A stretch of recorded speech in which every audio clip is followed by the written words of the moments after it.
अस्सलामुअलैकुम। आज हम ख्वाजा हुसैन का अफ़साना धूप छाँव उनकी अफ़सानवी किताब दरवाज़े में से पढ़ेंगे। धूप छाँव। ले जल्दी कर, मरियम आपा ने हरे हरे फूलों और गोल गोल कंगरों में लिपटी प्लेट उसके हाथ में थमा दी और उसने वो प्लेट भैयन के सामने कर दी और भैयन लोहे के पत्थरे से पत्तों गीले कपड़ों में लिपटी बाल्टी में से खोए मलाई की बर्फ़ कचर कचर काटने लगा। उसने बाल्टी के ऊपर झुक कर देखना चाहा। खोए मलाई की भेद भरी बाल्टी बिना बेंधे की थी, क्योंकि हज़ारों बार कोशिश पर भी वो कभी इसकी तह तक ना पहुंच पाई थी। और इस सब बाल्टी पर झुके झुके उसे वो बहुत बात याद आ कि जो नानी जाने किन पैगंबर में के बारे में बताती थी कि दूर के एक प्यारे से 20 आदमी सैर हो गए थे, और जब एक आदमी पी चुकता तो प्याला खुद ब खुद भर जाता और भैयन की बाल्टी भी खुद ब खुद भरती चली जाती। कुएं की तरह कुएं का तला भी तो किसी ने नहीं देखा था। ले बाकी पैसे ले ले। मरियम आपा ने तेज़ी से पिघलती दानेदार खोए मलाई की बर्फ़ लेकर पैसे उसके हाथ में थमा दिए और चिक करा दी। भैया ने अपनी सदरी के जेब से चुप चुपाते पैसे निकाल कर उसकी हथेली में रख दिए। मीठे दूध और तांबे की कसैली महक उसकी हथेली में उतर गई। भैया ने मैंने चादर कंडवाया उठाया और सर पर बाल्टी टिकाकर चल दिया। उसने चिक उठाकर देखा। मरियम आपा प्लेट हाथ में पकड़े खिड़की के पट पीछे छुपी खड़ी थी और अर्ध खुली खिड़की में से बाहर सहन में गंदम भटकती नानी का मेहंदी रखा सुर्ख सर हिलता नजर आ रहा था।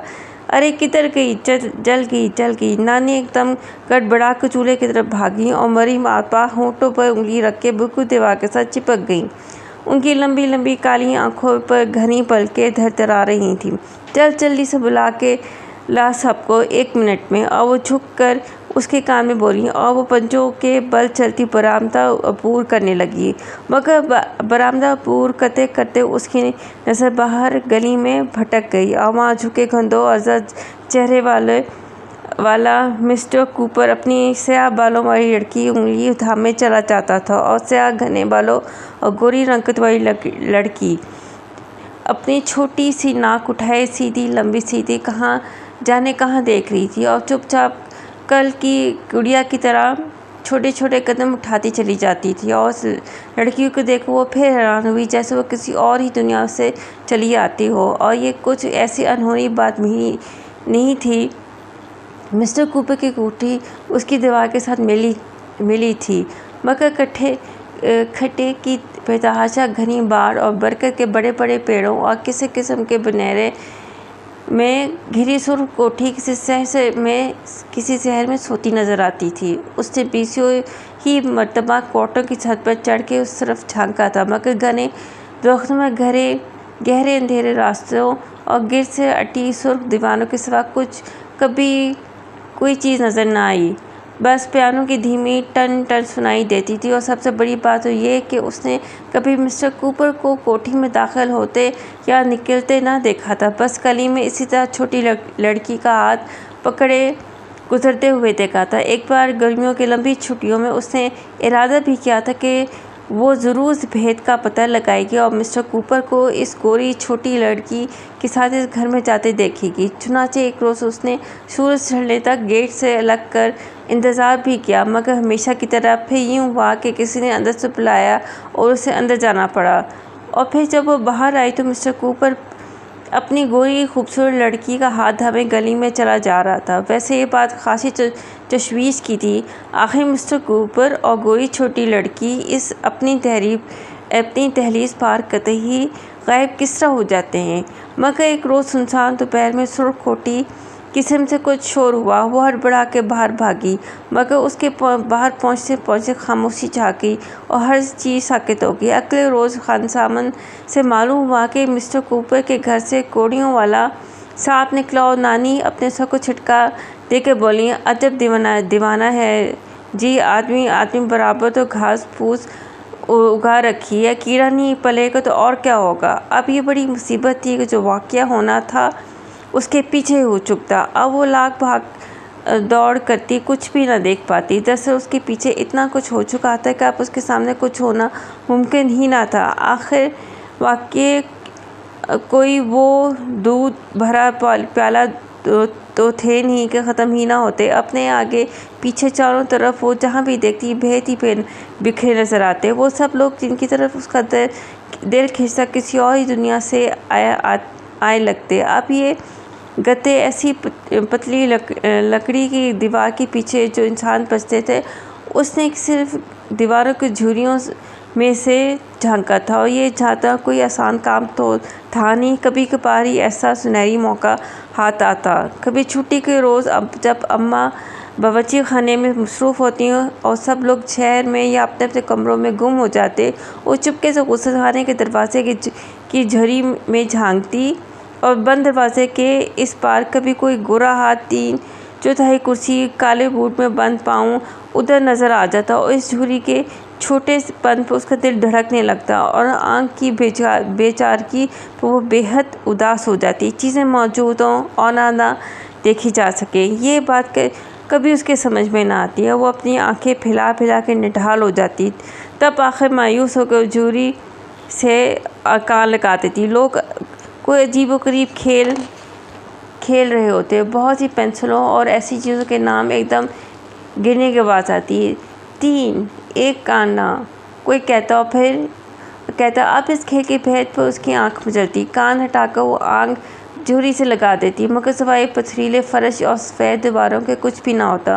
वो जलती आंखें लिए गुस्लखाने से निकल आती, और दिन भर उसका दिल इस खेल के भेद को सुलझाता रहता। कभी कभार वो सारे घर की पेंसिल इकट्ठी करके यूं ही फर्श पे फैलाती। 3, 1 काना, वो हौले से कहती, और खेल ना बन सकने पर एक उताहट उस पर तारी हो जाती। इंसानों के इसरार ने उसका जी बोझल कर रखा था, और इन इंसानों तक पहुंचने के तमाम रास्ते बंद थे, बल्कि कोई रास्ता ही ना था, मगर वाकई बगैर रास्तों के उस तक पहुंचते थे। उसे मालूम था कि साथ वाले घर के लॉन के बीचों बीच लकड़ी के तख्तों से ढका कुआं है, और इस कुएं के ढके जाने के जिक्र पर अम्मा फ़ौरन अपनी आवाज़ धीमी कर लेती, और वो बराबर वाले इसी घर से तमाम किस्सा सुनकर आई थी, जैसे उसे मालूम ही ना हो कि एक बच्चा खेलते खेलते इसमें जा गिरा था, और अंधे पानी और था गहराई की खास से उसका दम घुटने लगता। काम कर वो घर की दूसरी दीवार की तरफ मुतवज्जो हो जाती, और घर की दूसरी मिस्टर कूपर की दीवार थी।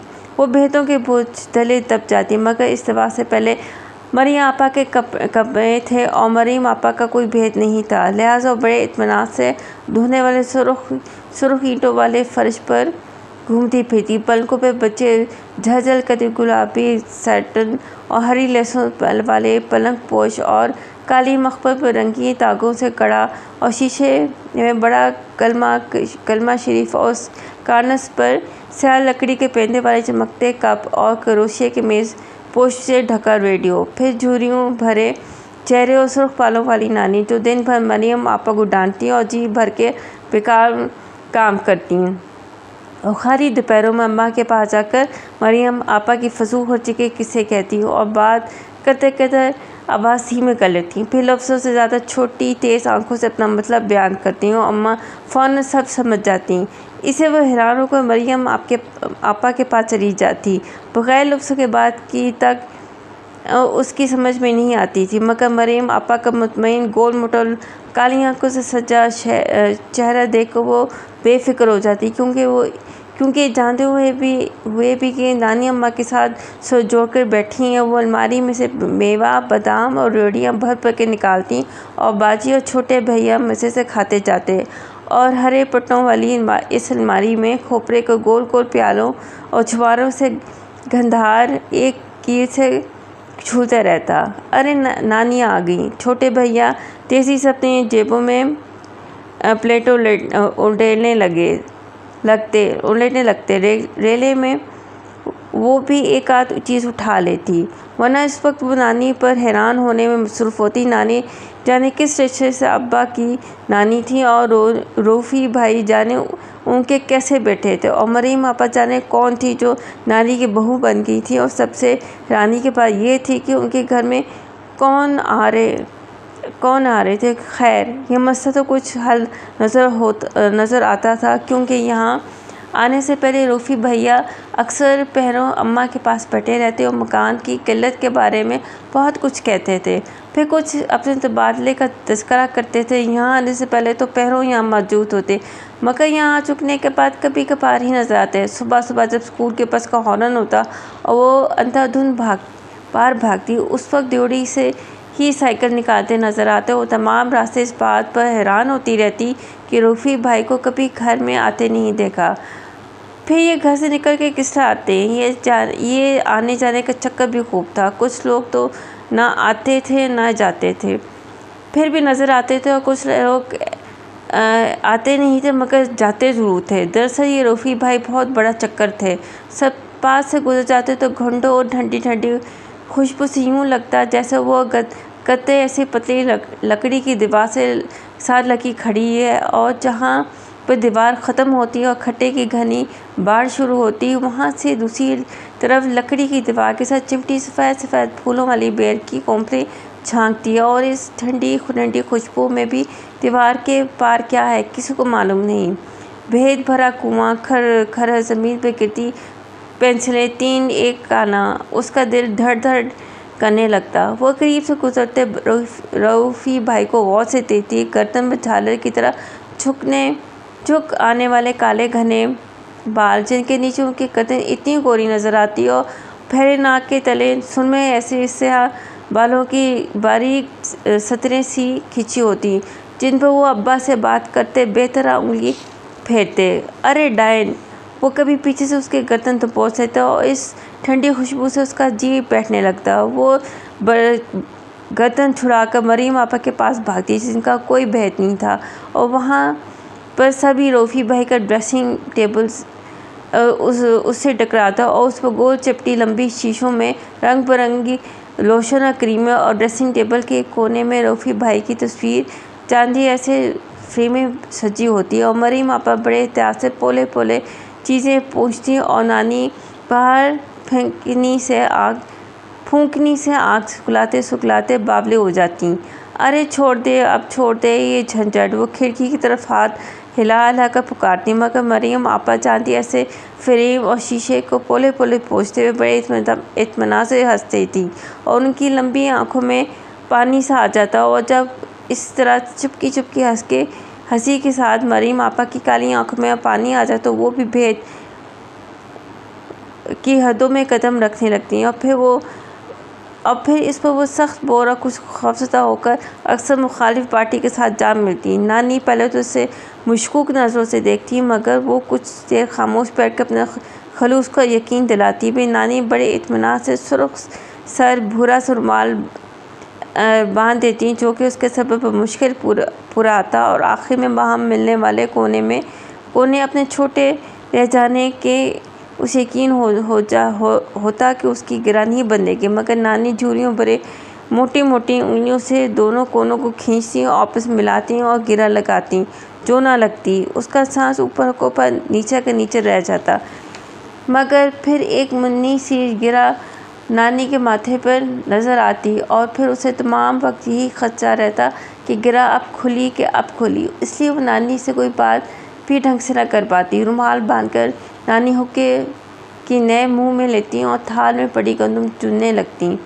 उधर लाल कोठी से इतना लंबा सामला निकला, कोड़ियों वाला, उसे तबीयत बांधे, और क्या इतना जंगल का जंगल उखा रखा है।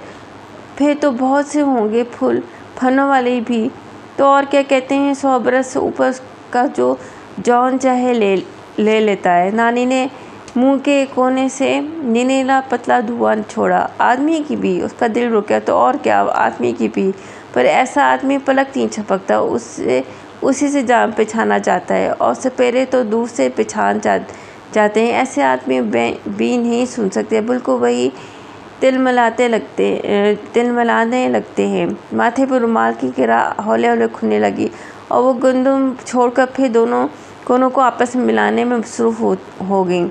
क्यों? उसके खुश्क होते गले में कांटे पड़ने लगे। बीबी बीन पर मस्त हो जाए तो फिर अपनी असली जौन में ना आ जाए। अरे लग गई। नानी छोटी सी नाक सुकेड़ की चलते मसाले की बू सूखने लगी और हड़बड़ा के चूल्हे की तरफ भागी, और तब से वो घर भर की आंखें देखने लगी। कोई ज़रा पल भर को पलकें झपकाता तो उसका दम रुकने लगता। सबसे ज़्यादा खतरा तो उसे अम्मा अब्बा का था। अब्बा तो किताबों में ऐसे महव होते कि मिनटों मिनटों पलक झपकना भूल जाते। फिर वो यूं ही बेकार सी चीज़ें गिराती फिरती और पाँव चढ़कती और खुसर खुसर मीं पर जूते घसीटती फिरती, जिससे अब्बा को सख्त चिढ़ थी।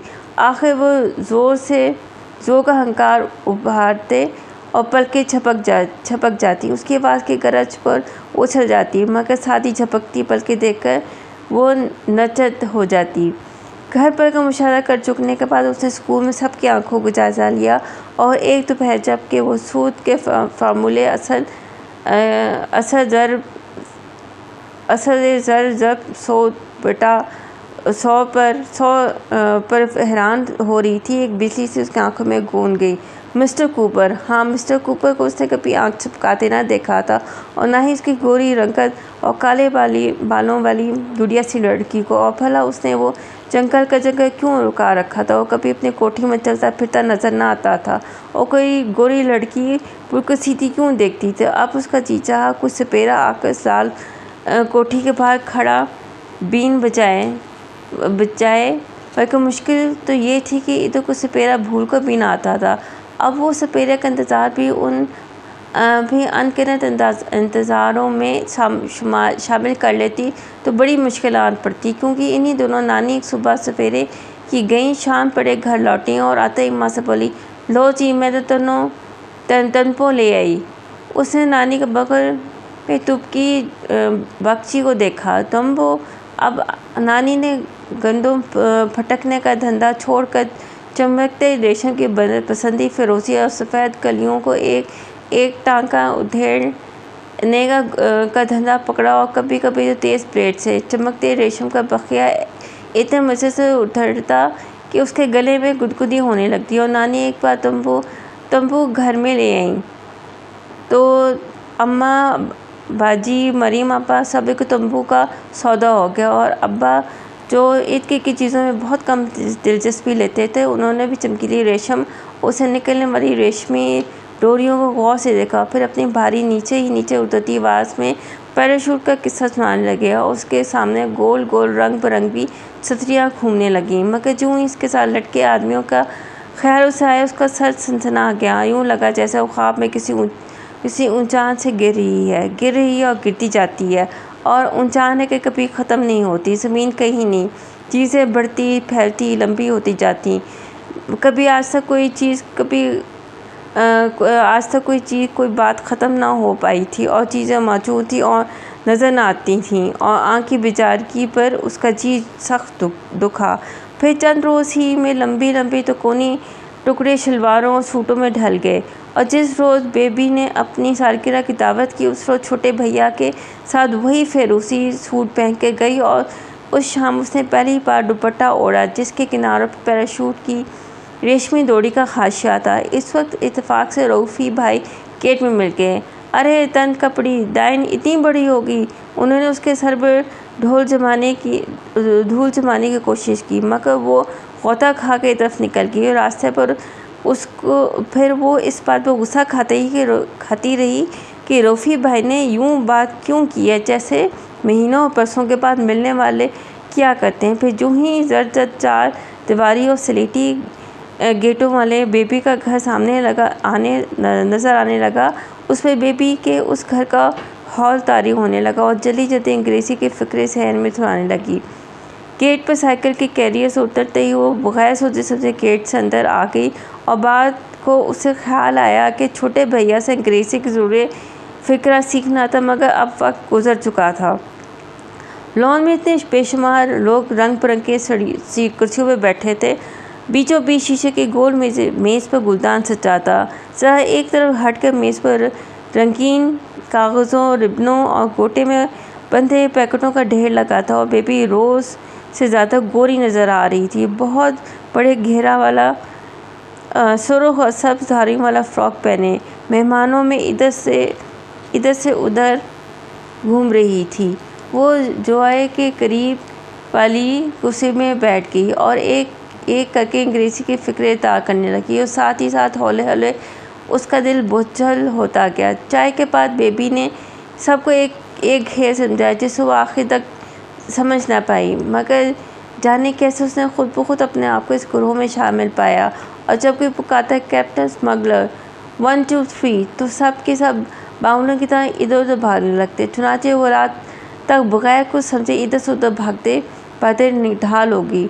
छुप जाओ छुप जाओ, जॉय ने एकदम कुर्सी से के पीछे से पुकारा। वो कुछ ना समझकर गेट के पीछे जाकर खड़ी होगी और इस गेट के पीछे खाली जगह का खुद ब खुद बन जाने वाला छोटा सा कोना था। और इस छोटे से कोने में खड़े खड़े उसको उदासी और शदीद थकन महसूस हुई, क्योंकि उसे अपने बेवकूफ़ और बेफ़ायदा वजूद पर हैरत होने लगी। इतने में किसी ने उसको आन पकड़ा। अरे तुम तो दूसरी पार्टी को। पकड़ने वाले ने उसे हैरान होकर देखा। बेचाने कैसे उसकी वजह से तमाम खेल चौपट हो गया। उसी वजह से तमाम खेल चौपट हो जाने का पहले तो उसे यकीन आया, फिर आ गया, क्योंकि छोटे भैया ने उसको शर्मिंदगी और गुस्से भरी आंखों से घूरा और दावत खुद बहुत ख़त्म हो गई। वे छोटे भैया उसे कभी अपने दोस्तों में लेकर ना गए। उसके कुछ दिन बाद हालात इस तरह के हो गए कि सबसे पहले तो एक दोपहर गए गते ऐसी लकड़ी की दीवार उस पार से किसी के बेतहाशा हंसने की आवाज़ आई।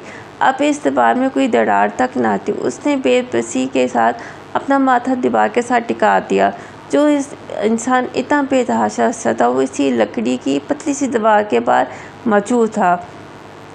अब वो उसे देख ना सकती थी, मगर वो बेतहाशा हंसने वाला इंसान यकदम ऊंचे सुरों में गाने लगा। मदीने का मुसाफिर हो, मेरे हक़ में दुआ करना। पे हौले हौले तालियां बजने लगीं और गीत कवाली बन गया। फिर कवाली अचानक रुक गई। आगे आगे दहशतज़दा चीखों से दीवारें कांप गईं और फिर लकड़ी की इस पतली दीवार की दूसरी तरफ नंगे पाँव भागने की आवाज़ें उठीं और बहुत से मिनटों तक उठती रहीं और कोई नंगे पाँव भागता रहा, चिल्लाता रहा, रोता रहा। आगे आगे वो दीवार के साथ चिपक गई। जाओ जी। इस दवा के पार की एक मानूस आवाज़ ने पुकारा और वो बेतहाशा हंसने लगे। और गाने रोने वाला इंसान अब शायद ज़मीन पर लौट रहा था और सर ज़मीन पर पटक रहा था। फिर बहुत से कदमों की आवाज़ आई। बस इजाज़ साहब, अंदर ले चलो। इस दवा के पार की मानूस आवाज़ ने कहा। फिर इस मानूस आवाज़ की हिचकियों की आवाज़ आती रही। जो आहिस्ता ढलती दोपहर डूब गई और दीवार के उस पार और इस पार हर तरफ खामोशी उतर गई। वो देर तक लकड़ी की दीवार के साथ चिपकी खड़ी रही। वो आँख की बेचारगी पर उसका दिल कुटता रहा। अगले रोज़ खानसामंद का लड़का दीनू खबर लाया, बेगम साहब का भाई है जी, बेचारा सौदाई है जी, ये खूबसूरत जवान बांध के रखा है जी। ये और बेतहाशा हंसने और रोने और गाने वाले रस्सों में जकड़े खूबसूरत इंसान का तस्वर करके वो निढाल होगी। चुनाचे एक रोज़ वो अपने गली के मोड़ पर स्कूल के बस से उतर कर आने के बजाय शीरीं के घर की तरफ चलती।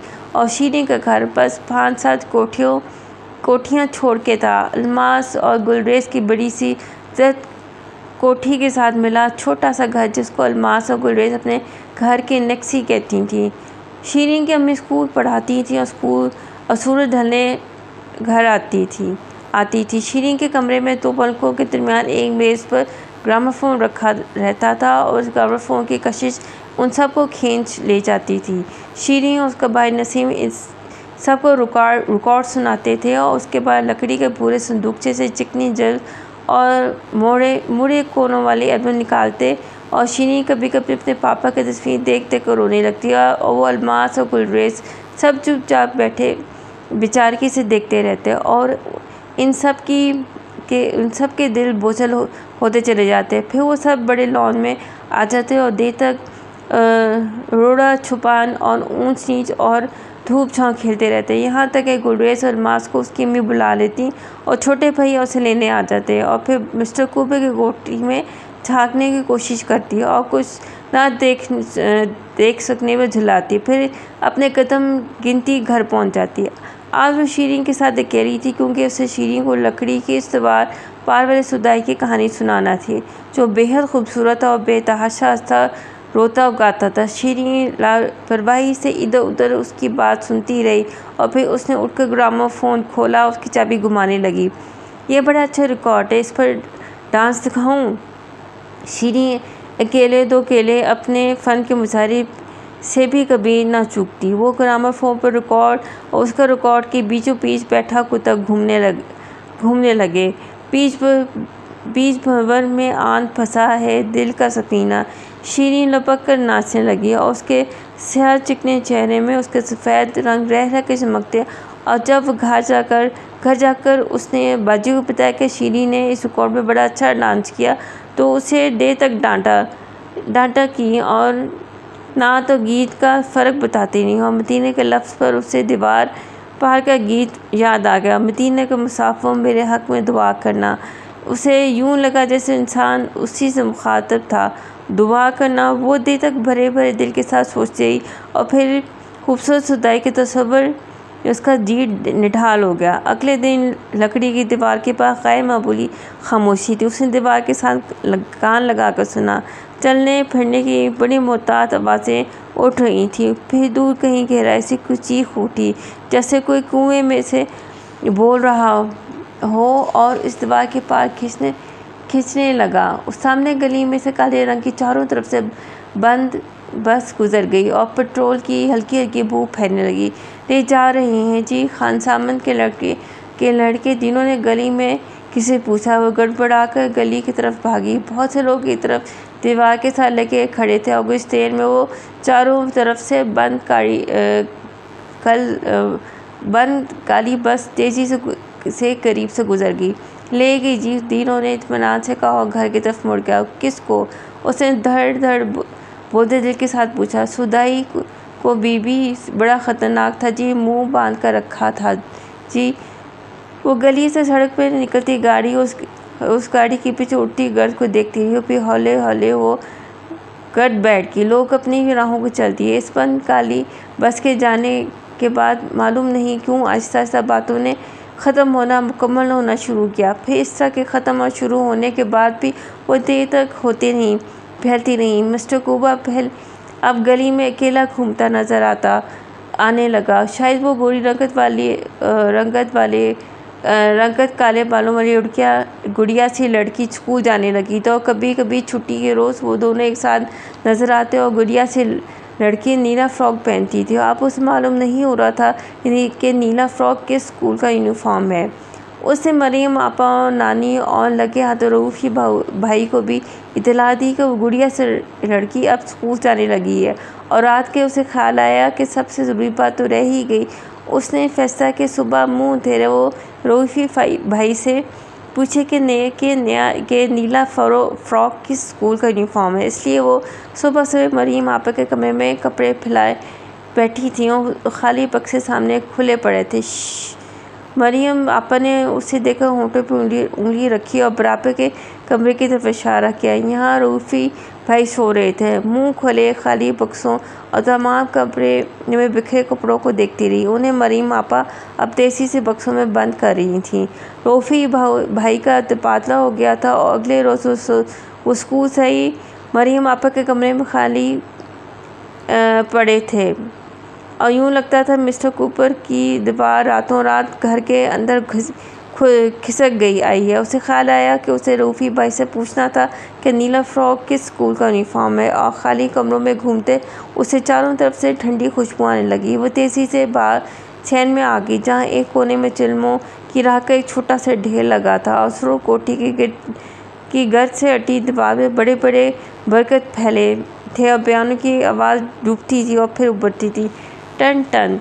वो सब चीज़ों से नज़र बचाती बेतहाशा शीनी के घर की तरफ भागी, जहाँ बड़े लॉन में सब मिलकर रोड़ा छुपान खेल रहे थे। खेल जाने कब से शुरू था। वो घास बैठी देख तो सबको देखती रही और शाम का अंधेरा हौले हौले चारों तरफ उतरता रहा। शीनी आखिरकार उसने पुकारा, चलो अंदर चलें। अब आखिर उसे शीनी को इतना कुछ बताना था। बस भाई शीनी के भाई नसीब ने उकता कर खेल ख़त्म करते और फिर सब मिलकर शीनी के कमरे में चले गए और वहाँ देर तक रिकॉर्ड सुनते रहे।